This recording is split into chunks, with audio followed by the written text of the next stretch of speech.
கொழும்பில் ஸ்ரீலங்கன் ஏர்லைன்ஸ் நிறுவனத்தின் முன்னாள் தலைமை நிர்வாக அதிகாரி கபில சந்திரசேன உயிரிழந்த சம்பவம் அரசியல் மட்டத்தில் பெரும் அதிர்வலைகளை ஏற்படுத்தியிருக்கின்றது. கபில சந்திரசேன உயிரிழப்பதற்கு முதல் நாள் இரவு பல மணி நேரம் தனது சட்ட வழக்கு குறித்து வழக்கறிஞர்களிடம் உரையாடி கொண்டிருந்ததாக இப்பொழுது விசாரணையில் தெரிய வந்துள்ளது. மறுநாள் காலையில் கபில சந்திரசேன தனது வழக்கறிஞர்கள் மூலம் நீதிமன்றத்தில் சரணடைய இருந்ததாகவும் இப்பொழுது தெரிய வந்திருக்கிறது. இந்த நிலையில் கபில சந்திரசேன கொள்ளுப்பிட்டிலுள்ள முன்னாள் கிரிக்கெட் வீரரான அரவிந்த் டி சில்வாவின் இல்லத்தில் உயிரிழந்துள்ள நிலையில் விசாரணைகள் இப்பொழுது தீவிரப்படுத்தப்பட்டுள்ளது. நேற்று காலை அவருடைய அறை நீண்ட நேரமாக திறக்கப்படாத காரணத்தினால் குடும்பத்தினர்கள் கதவை உடைத்து பார்த்த பொழுது அவர் பயண பையொன்றின் பட்டியை பயன்படுத்தி கழுத்தை நெரித்து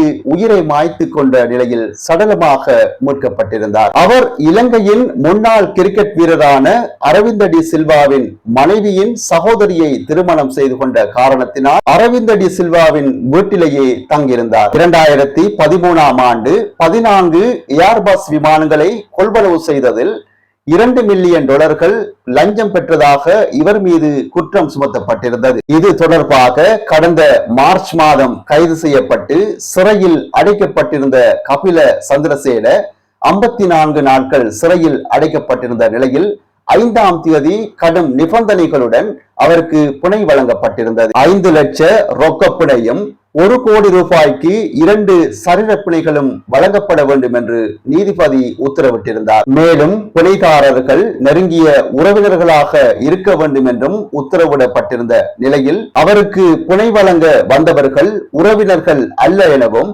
15,000 ரூபாவுக்காக கூலிக்காக அமர்த்தப்பட்டவர்கள் எனவும் நீதிமன்றத்தில் நிரூபிக்கப்பட்டிருந்தது. போலி பிணையாளர்களை முன்னிலைப்படுத்தியதன் மூலம் நீதிமன்றத்தை அவர் ஏமாற்றியதற்காக மீண்டும் அவரை கைது செய்து வழக்கு முடியும் வரை விளக்க மறியலில் வைக்குமாறு நீதவான் உத்தரவு பிறப்பித்திருந்தார். இந்த நிலையில் அவர் கைது செய்யப்படுவதை தடுப்பதற்காகவே அவர் இந்த விபரீத முடிவை எடுத்துள்ளதாக கருதப்படுகிறது.